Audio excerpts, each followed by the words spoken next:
Hello everyone फेरि पनि welcome back छ हजुरहरूलाई हाम्रो फ्रन्ट इन्ड डेभलपमेन्टको ट्युटोरियलमा। सो आज चाहिँ हामी अब फ्रन्ट इन्ड डेभलपमेन्टको हाम्रो सिएसएसको कोर्समा अगाडि बढ्दैछौँ र आजको दिनमा चाहिँ हामी एकदम important one of the important कुराहरूलाई चाहिँ हामी फोकस गर्छौँ। र आज चाहिँ हामी बक्स मोडल, मार्जिन र प्याडिङको बारेमा चाहिँ डिस्कसन गर्छौँ। So box model, margin padding र हाम्रो बक्सको बारेमा भनेको चाहिँ सबै एकदम इम्पोर्टेन्ट हुन्छ। सो त्यो चाहिँ हामी आज डिस्क्राइब गर्छौँ। पहिला चाहिँ म भिएस कोड खोल्छु। ओके, त्यसपछि म चाहिँ मेरो फ्रन्टिन प्रोजेक्ट्सको फ्रन्टिन डेभलपमेन्टको यो फोल्डरलाई ओपन गर्छु। ओके, ठिक छ। उम्, ओके, अब चाहिँ हामी सुरु गर्छौँ है त। सो पहिला चाहिँ म एकचोटि यो बोइलर प्लेट हटाएर फेरि एउटा नयाँ बोइलर प्लेट ल्याउँछु। बोइलर प्लेट हालिसकेपछि चाहिँ टाइटलमा चाहिँ म के राख्छु भन्दाखेरि टाइटलमा चाहिँ आज हामी पढ्दैछौँ बक्स मोडलको बारेमा है त। बक्स मोडलको बारेमा, मार्जिनको बारेमा र प्याडिङको बारेमा है त। यो चाहिँ एकदमै इम्पोर्टेन्ट टपिक हो। बक्स मोडल, मार्जिन, प्याडिङ एकदमै इम्पोर्टेन्ट टपिक हो है त। So box model, margin, padding किन इम्पोर्टेन्ट हो भन्दाखेरि चाहिँ हजुरहरू यदि फ्रन्ट इन्ड डेभलपमेन्ट गर्दै हुनुहुन्छ भने यसको चाहिँ आइडिया हजुरहरूलाई हुनै हुन्छ। किनकि अब यदि हजुरहरू अब फ्रन्ट इन्ड डेभलपमेन्ट जस्तै रियाक्ट चुज गर्नुहुन्छ, भ्यू जेएस, एङ्गुलर जेएस, जुनसुकै फ्रेमवर्क युज गर्नुहुन्छ भने पनि हजुरहरूलाई चाहिँ यो बक्स मोडल, मार्जिन, प्याडिङको बारेमा चाहिँ थाहा हुनुपर्ने हुन्छ है त। सो पहिला चाहिँ म अब यहाँ इन्टरनल सिएसएस गर्दैछु, स्टाइल ट्याग हान्छु अनि यहाँ चाहिँ अब के गर्छु भन्दाखेरि एकछिन ल। त्यसपछि चाहिँ अब हामी बडीभित्र लेख्छौँ है त। बडीभित्र चाहिँ म एउटा कन्टेनर बनाउँछु, डिप बनाउँछु। डिपको नाम चाहिँ म कन्टेनर हालिदिन्छु। अनि यहाँ चाहिँ म एउटा पी ट्याग बनाउँछु र लोरेम भनौँ न होइन, लोरेम सोरेम यताउता होइन। अब यही चिजलाई चाहिँ म कपी गरेर होइन होइन एकछिन पीलाई चाहिँ म अब आइडी दिन्छु। पीलाई चाहिँ म खासमा आइडी फर्स्ट भनेर हान्छु है त। र यही कुरालाई चाहिँ म कपी पेस्ट हानेर बनाउँछु। ओके, यसको नाम चाहिँ सेकेन्ड बनाइदिन्छु होइन। यसको नाम चाहिँ म थर्ड बनाइदिन्छु किनकि आइडी त युनिक हुनु पऱ्यो नि त, आइडी त सेम हुनु भएन। सो हजुरहरूले आइडी र क्लासको बारेमा त अलरेडी थाहा भइसकेको होला। एकचोटि म यसलाई ओपन विथ लाइभ सर्भर गर्छु। ओके, मेरो चाहिँ लाइभ सर्भर रन भइसकेको छ।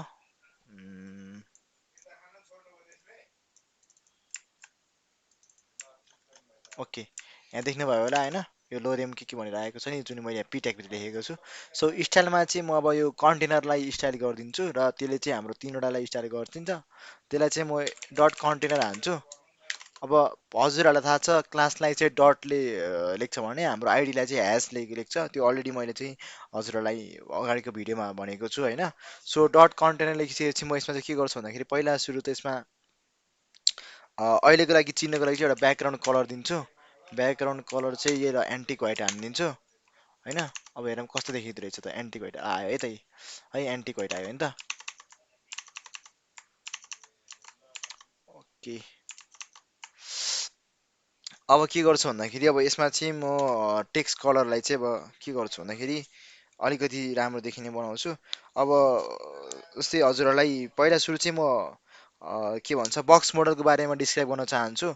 बक्स मोडलको लागि चाहिँ म एउटा रिफरेन्स लिन्छु यहाँ गुगलबाट, बक्स मोडल भनेर हान्छु अनि इमेजमा जाऊँ। यहीँ रहेछ यो चाहिँ है त, यो हेरौँ ल। Open image in new tab ल। जस्तै यो हजुरहरूले यो चाहिँ एकदम इम्पोर्टेन्ट हो कि, यो हजुरहरूले चाहिँ बुझ्न एकदम इम्पोर्टेन्ट छ। जस्तै अब हजुरहरूको यो ब्लू कलरको देख्नुभयो नि 794 इन्टु 160 भनेको, यो भनेको चाहिँ इलिमेन्ट हो हाम्रो है। यो चाहिँ इलिमेन्ट भयो है। अब इलिमेन्ट भन्दा बाहिर के हुँदो रहेछ, इलिमेन्ट भन्दा बाहिर चाहिँ प्याडिङ हुँदो रहेछ है। अनि प्याडिङ भन्दा बाहिर चाहिँ हाम्रो बोर्डर हुन्छ र बोर्डर भन्दा बाहिर चाहिँ हाम्रो मार्जिन हुँदो रहेछ है। जस्तै अब कलर पनि हेर्नु नि, यहाँ जस्तै ब्लू कलर चाहिँ हाम्रो इलिमेन्ट छ, प्याडिङ चाहिँ अब अलिकति लाइट ग्रिन जस्तो छ, अनि बोर्डर चाहिँ अलिअलि ओरेन्ज जस्तो छ, अनि मार्जिन चाहिँ अर्को कलर छ है। सो यो चाहिँ एकदम इम्पोर्टेन्ट, यो चाहिँ इम्पोर्टेन्ट हो कि हाम्रो यो बुझ्नुपर्ने चाहिँ। जस्तै मैले मैले यसलाई इन्सपेक्ट गर्छु भने यहाँनिर पनि हजुरहरूले सक्नुहुन्छ होइन। कहाँ गयो अब यसलाई, यहाँ इलिमेन्टमा यहाँ देखाउँछ है, पाउनुलाई बक्समा देखाउँथ्यो। तपाईँहरूले इन्सपेक्ट गर्दाखेरि हेर्न सक्नुहुन्छ यहाँ मुनि चाहिँ हजुरको के भन्छ देखाउँछ त्यो बक्स चाहिँ। मेरो यहाँ फायरफक्स भनेर नदेखाएको होला, देखाउनु चाहिँ पर्ने हो खासमा। ओके, अहिले छोडिदिउँ। दियोस् यो बक्स चाहिँ एकदम इम्पोर्टेन्ट छ जस्तै अब मैले राइट क्लिक गर्छु भने मैले यहाँ माउसको कर्सर लान्छु भने हेर्नु ल यो सेम जुन कलर छ नि जस्तै मैले यो यसमा क्लिक गर्छु नि इलिमेन्टमा यो इलिमेन्टमा हजुरको ब्लू कलर देखियो नि यो भनेको चाहिँ इलिमेन्ट चाहिँ ब्लू कलरको हुन्छ है अब प्याडिङ अहिले प्याडिङ छैन केही नै हानेको छैन नि त मैले सो मैले बाहिर सेलेक्ट गर्छु भने चाहिँ यो इलिमेन्ट भयो क्या अहिलेको लागि अब जस्तै हामी प्याडिङ मार्जिनहरू हानेर हेर्छौँ त्यसपछि कस्तो हुन्छ हामी चेक गर्छौँ है त त्यसको लागि अहिले मैले जस्ट सिम्पल ब्याकग्राउन्ड कलर मात्रै लेखेको छु नि त अब ब्याकग्राउन्ड कलरमा म चाहिँ एउटा बोर्डर बनाइदिन्छु ल बोर्डर चाहिँ के गर्छु भन्दाखेरि बोर्डर चाहिँ मेरो 3px को सोलिड बोर्डर हुन्छ अनि यसको कलर चाहिँ ब्ल्याक होइन कलर चाहिँ यसको ब्लू ब्लू राखिदिन्छु है त अब यो बोर्डर भयो नि त है इन्सपेक्ट गरेर हेरिदिउँ ल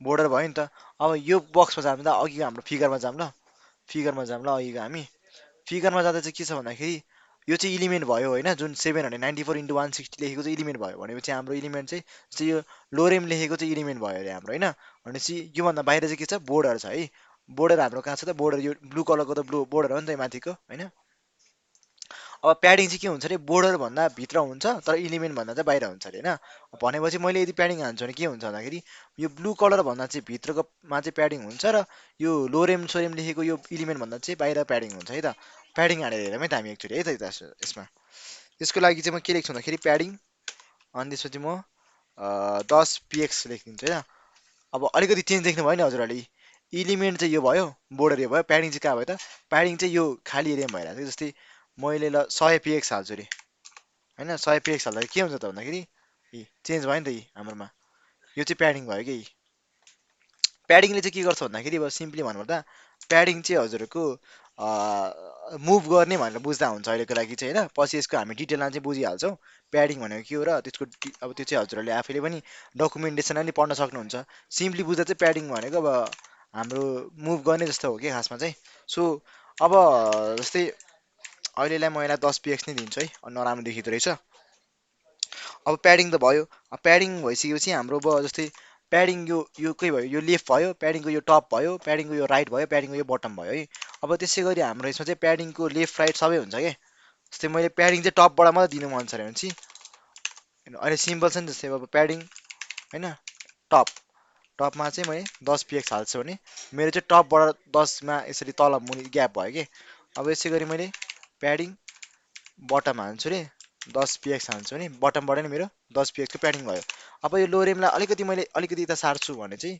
इलिमेन्टलाई सार्छु भने चाहिँ के हुन्छ प्याडिङ लेफ्ट हाल्छु म प्याडिङ लेफ्ट भनेको 10px भने चाहिँ मेरो लेफ्टमा चाहिँ प्याडिङ भयो क्या कि यता ग्याप भयो नि त देख्नु भयो नि हो तर मैले यसरी टप बटम लेफ्ट राइट यसरी लेख्नुभन्दा मैले एकैचोटि पनि लेख्न मिल्छ है त्यसको लागि चाहिँ के हुन्छ भन्दाखेरि जस्तै त्यसको लागि चाहिँ जस्तै मैले अगाडिको भिडियोमा चाहिँ हजुरहरूले देख्नुभएको होला हाम्रो सेन्टर टपहरू गरेको थियौँ नि त्यही त्यस्तै हुन्छ कि हाम्रो यसमा चाहिँ जस्तै यसमा चाहिँ टिआरबिएल मैले याद गर्छु टिआरबिएल भनेको चाहिँ टप होइन राइट अनि बटम अनि लेफ्ट यो चाहिँ टिआरबिएल भनेर याद गर्छु म चाहिँ है यसलाई म अहिले कमेन्ट गरिदिन्छु अब हजुरहरूले नि यसरी नै याद गर्न चाहिँ सक्नुहुन्छ म चाहिँ टिआरबिएल भनेर याद गर्छु अब मैले सिम्पली के गर्छु भन्दाखेरि प्याडिङ इज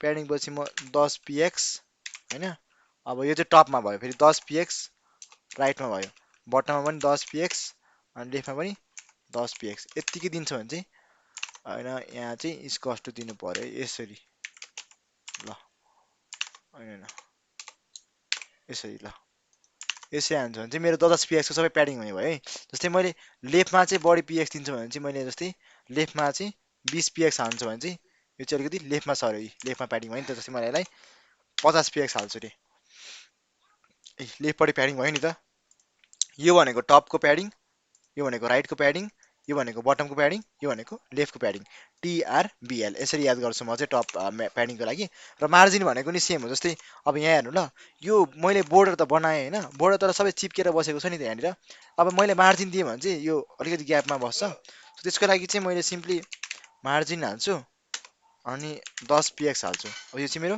ग्याप भयो क्या यहाँनिर मार्जिनमा चाहिँ बुझ्नुभयो अब जस्तै मार्जिन पनि कहाँबाट दिने मार्जिन पनि राइटमा दिने कि लेफ्टमा दिने कि टपमा दिने कि बटममा दिने कि यो पनि त्यस्तै हुन्छ क्या टिआरबिआरमा जान्छ जस्तै मार्जिन होइन 10px 10px 10px 10px यसरी हाल्छु मेरो टपबाट नि 10 px, राइटबाट नि 10 px, बटमबाट नि 10 px, लेफ्टबाट नि 10 px, यसरी चाहिँ हाम्रो मार्जिन बस्ने हुन्छ है त।